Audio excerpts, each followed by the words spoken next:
It is 6:30 in Betua, in the east region of Cameroon. It is 6:30 here in Douala, and it's time for Viewpoint. Good evening, ladies and gentlemen. Thank you for joining us in this edition of Viewpoint. After talking about education yesterday, we remain in the same line. Today, having with us in the studio some future journalists, that is members of a journalism club in Spring of Knowledge Bilingual Comprehensive College here in Douala. They are in the studio with their coordinator to talk to us about issues related to their studies, education, and about their group in their school. Permit me welcome first the coordinator, Mr. Kaya Eugene Do. He is the coordinator of Journalism Club in Sprinko here in Douala. Good evening, sir. Thank you for being there. Good evening, Mr. Mange. Thank you for this wonderful opportunity that you've given me this evening to be talking on this program. It is our pleasure having you on Viewpoint. Thank you, sir. The pleasure is mine. Mr. Kaya is being accompanied by two of his members of his the club that he coordinates in Sprinko. We have Nakeli Daniel. She's a student and member of the journalism club in Spring of Knowledge Bilingual Comprehensive College. Daniel, good evening. Thank you for being there for us. Good evening, sir. Thank you. I'm very grateful to stay here with you. It's really a pleasure for me to be together here with you. It's our pleasure having you two on Viewpoint perhaps for the first time. Yes, sir. Thank you. Nadesh Njabe is equally a student, journalism club in Sprinko. Good evening, Nadesh. Thank you for accepting our invitation. Good evening, sir. Thank you for this great opportunity for letting the journalism member be here. Thank you, sir. It is our pleasure having the members of the journalism club, and we hope that this future journalist will take over from us. Probably that's what every other occupation would want to see it grow when we see people coming behind. Let us take part one of the program, that is the yes or no answer session.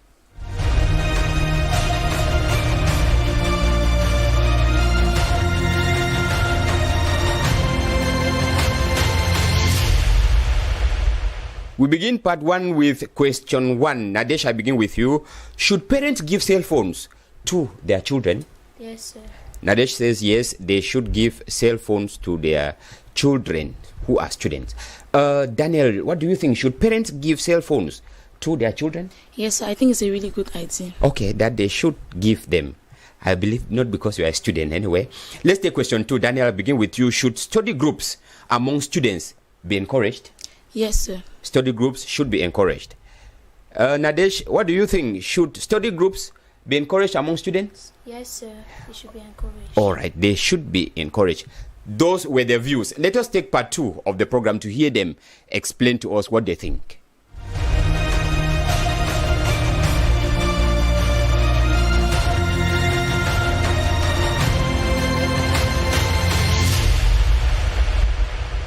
If you are just joining us, you are watching Viewpoint here on DBS television, and we are equally going live on our Facebook page. With the onset of the coronavirus pandemic, one of the sectors that was hit by this virus is the educational sector. And with the educational sector being touched, measures were taken to make sure that studies continue normally. That is why the use of online classes were introduced, and many students had the privilege, I call it a privilege, to be given cell phones, Android cell phones, for that purpose. But with time, we discovered that there has been misuse along the line by these students. And in today's edition of the program, we are finding out from these students who are members of a journalism club, should parents give cell phones to their children? Nadesh, I begin with you. You think that, yes, they should give cell phones to their children or to their students. What is your point when you say parents should give cell phones to their children? Yes, sir. Actually, sir, cell phone is a source of entertainment. Why? Because look at nowadays, cell phones are the most popular thing for entertainment, but our parents refuse to buy us cell phone because they think we might use it for some other reasons I don't know. So students, when their parents vehemently refuse to buy cell phones, so actually students will go to nightclub, watch things they are not supposed to watch, do things they are not supposed to do. Why?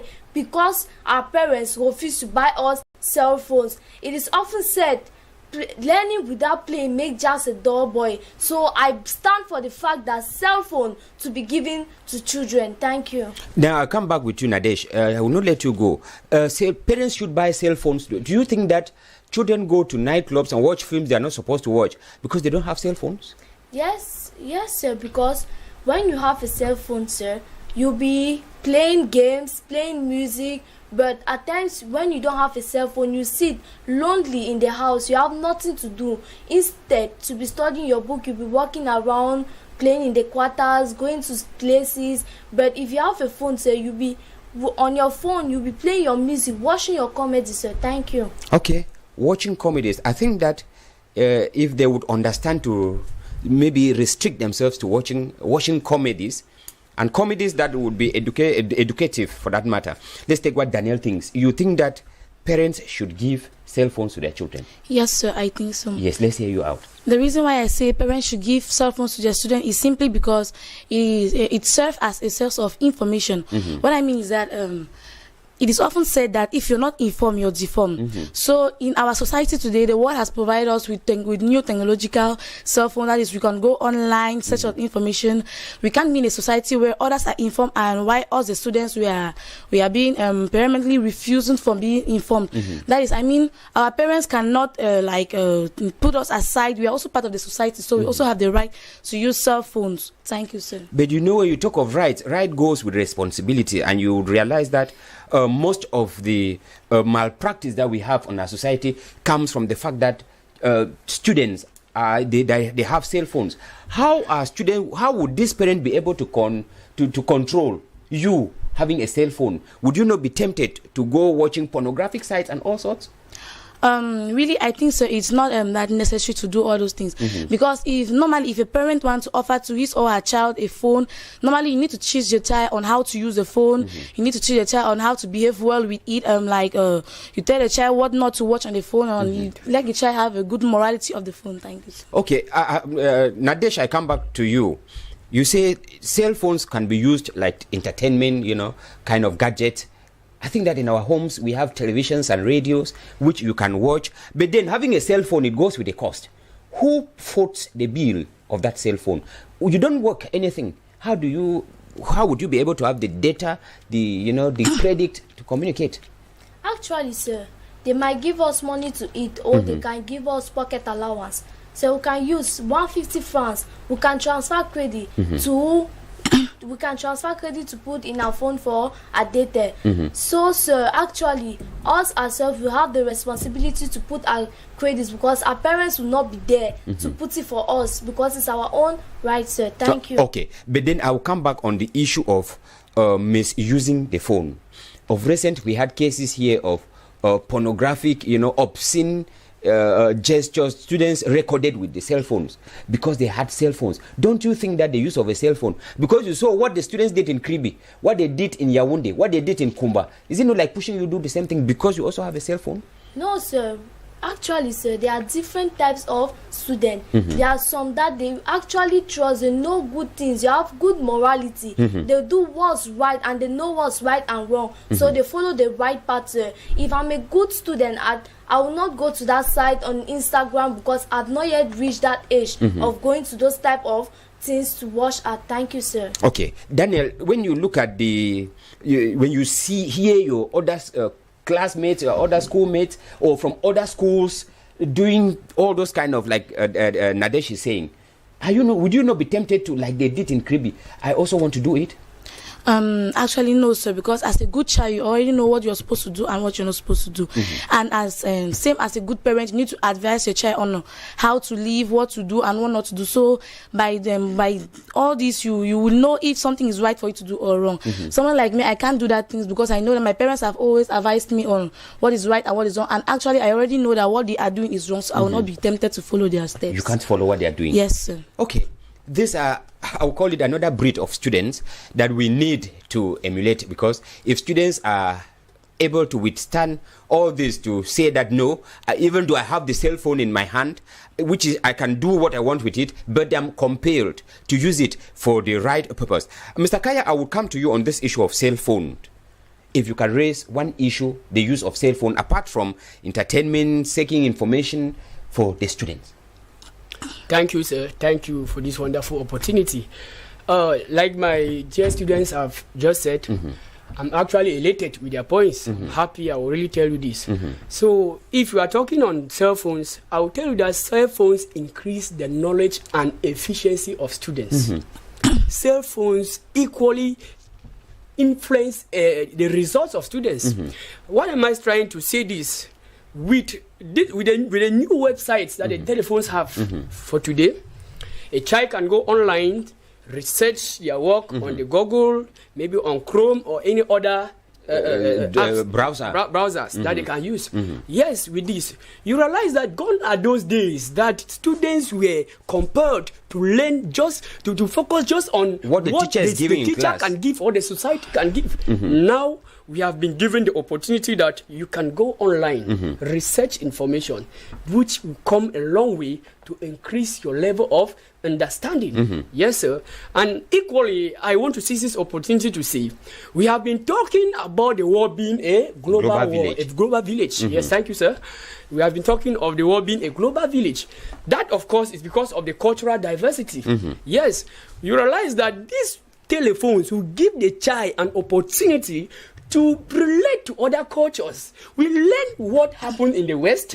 We are living in a society that children in Africa, in this Africa, most of the times would desire to go over there in Europe or in America or even in Asia and maybe further our education. And someday come back like normally one of like those our major parents like Kwame Nkrumah and others who learned out there and came back. Yes. If actually you have to move out, you realize that there are times that you go out there. If had it been these children don't have these telephones, they will be like strangers in paradise. Yes, are you trying to understand what I'm saying, sir? Exactly. So using the cell phone will give these our children the opportunity for them to communicate with the world, and when they move out there, they should not be with the case like the case of Larry Peter in his poem. He walks alone. That is the case. So I don't want that.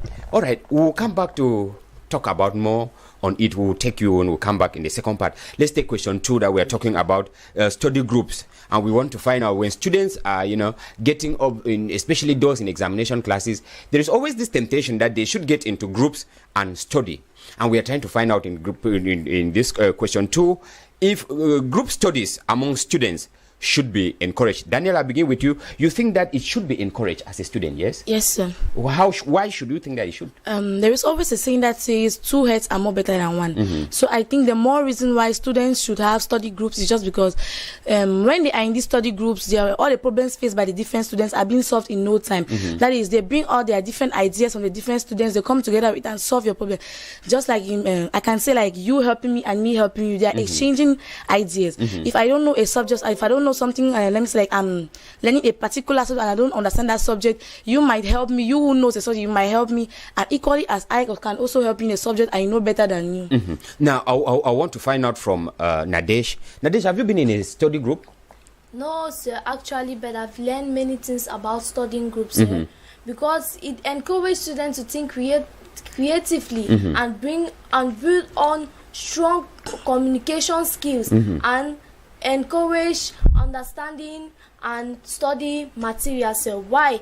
Because for example, I'm in a group, sir, so we have to be as a family, we have to be united, because studying groups, sir, it make you feel relief, it make you feel you are encouraged, sir, with your classmates, your fellow classmates, sir, because before you think, they have come out with a business plan, they have already gone one step ahead of their life, sir. So have you noticed many students who partake in studying groups, they are the one person, they are answering questions in class, sir. So that make other students to join the group. So, sir, I stand for the fact that studying groups to be encouraged. Thank you. Okay, I if I can take my own experience with you, because when I was a student too, like you, I happened to belong to one study group too. But what used to happen was when we go for study groups, instead of studying, when something comes up in my mind, I must leave my book. We talk about it, laugh, and then forget it. And before then, it is time that we have to close. Most of the time, when students go to study, they are not there with maybe an elderly person, maybe with their teacher or the parents. Only the students are there. Are you able to show that discipline can can take place? Can they be disciplined when they are studying within themselves in that study group? Yes, sir, of course, sir. Because studying groups, sir, they are like a broom, sir. So if they are not related to each other, sir, so you keep them distracted. They think about things. The main focus is on your book. Yes. You have to think. You have to know what's happening. You have to know many things about your study, because if you keep thinking about other things, how you are going to go to this place, so I bet you are going to fail. Thank you, sir. And you think that we should encourage it in school? Yes, sir. Daniel, I wanted to find out from you. Tell us, if you were talking, now you are talking to students who are watching, who think that study groups, if I go there, I will give out my secrets to you so that you will pass me in class. Because there are some students who hoard. When they are writing exams, you cover your hand and then you are writing, you are answering. Yes, sir. Is such type of students, can they function well with study groups? Yes, sir. Actually, if they are with friends, like they are really close to each other, he or she will be forced to share his or her secrets with others. Because in order to know another subject in which you don't perform well, you will need also somebody to also teach you that subject. So by that person teach you that subject, you also need to teach the person what you also know from your own experience. But what you are telling me is, you explain something to me more than the teacher, or how would something that the teacher explained in class, I did not get it, and you would explain to me, how would that be? When you explain to me, will I get it more than? It can be possible, sir, because maybe the teacher was just explaining and you were like afraid to ask the teacher the question, and I, as a friend, I can explain it to you. It's normal for friends to bring it down to my level. Yes, it's normal for friends. You can just sit like how you are discussing. You just bring the topic down, and then she explains it quiet to you. You have fun and then understand. It's very easy to understand by that means, sir. Okay, we have a teacher with us. You are coordinator, Mr. Kaya. Study group, when children go on their own, you as a teacher, do you encourage it? I don't stand for the fact that there should be no study groups. Therefore, you encourage it? I encourage study groups wholeheartedly. Yes, and that is why even in my school we have left no stone unturned to make sure that we encourage study groups among our students. This, of course, is because we have realized that study groups encourage the spirit of commitment. When students come together, they have a simple goal. They have one goal. And when one child will be working in a group of friends, you realize that they know that they have one focus. Even the most distracted child will be forced to be committed. So this spirit of commitment, which is a virtue that Cameroon, the world, Africa needs as far as success is concerned, I believe this working together in group brings a lot of commitment among students. Thank you, sir. Okay. Now, you are members, the students, you are members of a journalism club in Spring of Knowledge Bilingual Comprehensive College. Now, I'll begin with Nadesh. Nadesh, what made you join the journalism club? Yes, sir, because I want to increase in my language skills. So also, I love the way they are courageous, they are bold. In fact, they are not afraid of anything, anybody there. They speak fluently. In fact, their pronunciation, sir, it made me willing to enter the club. That was my dream, sir. Thank you. Okay, Daniel, what about your own case? Actually, sir, I have the dream of becoming a journalist. So I thought that by joining the journalism club, I'll be able to increase my skills in journalism and actually improve in my English language. To be a journalist, you need real seriousness. So I thought by entering the journalism club, all this, I'm going to be taught all this, and I'm really impressed with the way they present on televisions. I'm really impressed with everything they do, the way they read, their seriousness. So those are all the things that made me be attracted to the club. So. And in your school, when you joined the club, are you getting what you wanted? Do you really feel that touch, is that burning desire in you increasing or decreasing from what you have in your school? Actually, it's really increasing because with our coordinator, Mr. Kaya, I'm really proud of him because he has taught us much things. Most of the things I have really wanted to know, he has really taught us about it, how to edit news. I was dreaming about being an editor, how to edit news. He has taught us all this, how to read perfectly without making mistakes. He has taught us all these things, all these skills. I'm really improving in it thanks to him. Okay, I'll take Mr. Kaya to find out from him. We are talking about the issue of coordinating this journalism club. What is it that a Spring of Knowledge does? I mean, in journalism club, what do you people do actually? Thank you for this opportunity once more, Mr. Mange. In Spring of Knowledge Bilingual Comprehensive College, Newtown Airport, Douala. In this journalism club, we coordinate these students whom we believe so much in their futures. Okay, what am I trying to say here? Because in Sprinkle, we believe in nation building. And the number one nation builder should be the teacher. And if you are a teacher and you have to limit yourself in the classroom, then you are doing the country harm. Okay. So because we realize that it is imperative that we create that opportunity for that which is in our children to come out, I have gone a long way as a person to make sure that I give out the various activities that I have learned in the field of journalism, though I have not read journalism, but because of my age. But there's no age limit when it comes to learning. Yes, so I've always tried to see I can divide work. That is a division of labor. Yes, which has brought in a lot of efficiency. For example, I make sure that Njabe Nadesh here is my president of the journalism club, as far as the students are concerned. So I will make her to coordinate others. They send out these children, they go and get information, research information from the field. From the field, I mean, maybe through the social media, use the parents' phones, and maybe from brothers, and even what is happening around. Though my children have always have a very big problem at times because this is our Newtown airport, we call it Nanglase.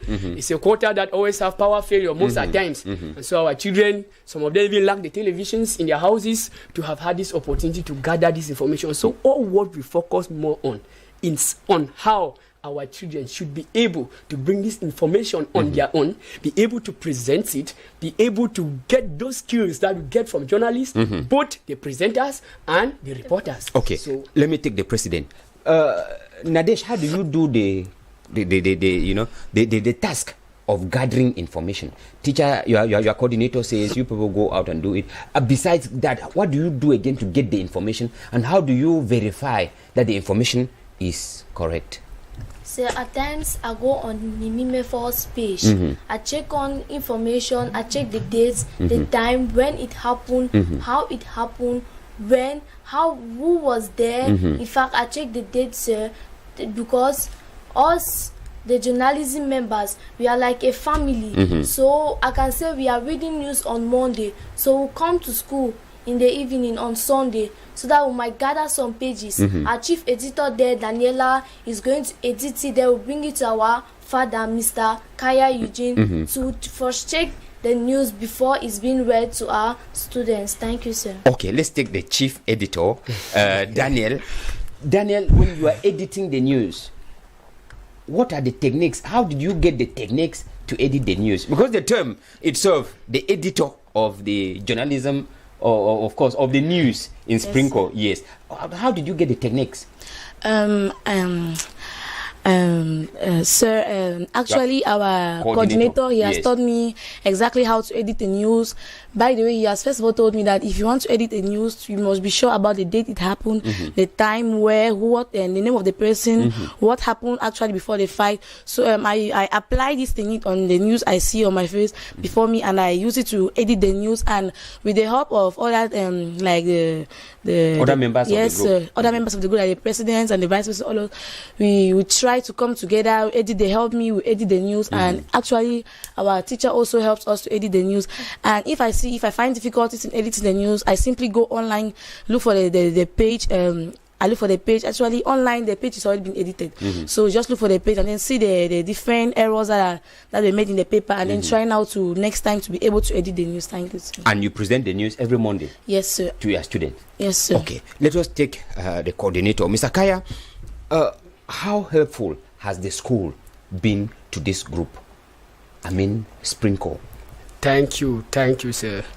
The school have equally on her own part, or on its own part, not failed us. I'm saying this because we have a very good boss, the proprietress, Madame Egbemba Hemia. She's a lady that I will tell you is a great nation builder. is a lady that has a burning desire to see that everything that is going to go a long way to make this children resemble that name, Spring of Knowledge. It shows that it's where knowledge oozes. So this woman have always gone to extra miles to help us at times with finance.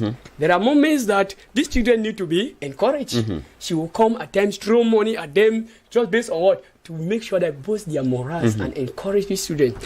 On that part, even on the part of the administration, they have always made sure that they are present when the students are presenting. Because you realize that if they have to present news in front of students and the principal is not there, the dean of studies is not there, and other staff members, you realize that these students are actually not going to take it seriously. Yes. But the school have always been behind us to see that when the students have to be cheered, they need an applaud, a clap for them. I have always been there to always hit more on it to make sure that my children be the best. Okay. Now, as a teacher, do you really see the impact of this club on their personal individual students studies? Does it impact their studies as students? Because at that level, they are still battling with going to school, making sure that they have their exams, their certificates before getting into the profession, like Daniel was saying, finally getting into it. Do you see an impact in their studies? Actually, sir, there is a wonderful impact that this club has been doing in the life of my students. You see, most of them, these ones all are students of Form 3. I took them all from Form 1. Yes. And many of them, when I met them, they were naive, timid, and unable to express themselves. But with this club, I have realized that it has given them that courage to be eloquent, to face the crowd and speak, which is something, not every child can do. Of Even course. some of us teachers, we don't have that opportunity. Of course, yeah. And equally, I have come to realize that I, as the coordinator, I have always played my role to make the students understand that since you are the voice of the voiceless, you are the one that inform people in order for them not to be deformed. And eyes are on you. If you fail in your class, meaning they will laugh at you as a journalist. Correct. So I have always done my best to make sure that I encourage them by telling them that among the first 2, 3 in your class, let you be there. Among. And that is a testimony you can get from these students. Yes. In their various classes, they are always outstanding. top, outstanding. Thank you so much, Mr. Kaya Eugene Doe. You are the coordinator of Journalism Club in Spring of Knowledge Bilingual Comprehensive College, Newtown Airport. Thank you, Mr. Mange. Thank you. Njabe Nadesh, you are the president of that journalism club. Thank you for being there. Yes, sir. Thank you, sir. Nakeli Daniel, you are the editor-in-chief of the journalism club in Springco. Thank you for accepting our invitation. You're welcome, sir. Thank you. Let this, what we have seen, ladies and gentlemen, let that spring of knowledge flow in Springco so that many can also drink from that well of knowledge. That is all we had time for today's edition of the program. Up next is the primetime news in the English language with Cynthia Ngwemo. Until we meet again, have a blessed evening. Goodbye.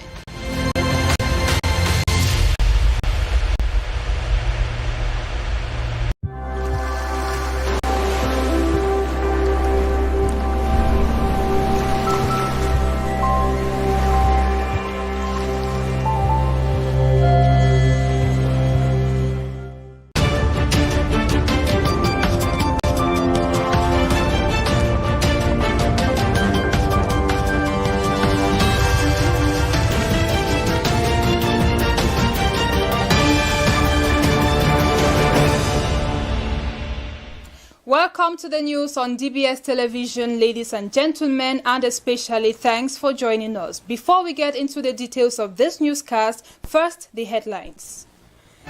Calm returns to the Nkululun area of the Douala Central Market after 2 days of violent confrontations between traders and forces of law and order, violence that left at least 20 people injured and arrested. Also, Cameroon joins the rest of the world this May 28th to observe Menstrual Hygiene Day as a means to bring awareness around issues relating to menstrual health and hygiene, both at a local and universal level. These are some of the stories we shall be getting in tonight's edition of the newscast. Details and more when we come back for the news in full.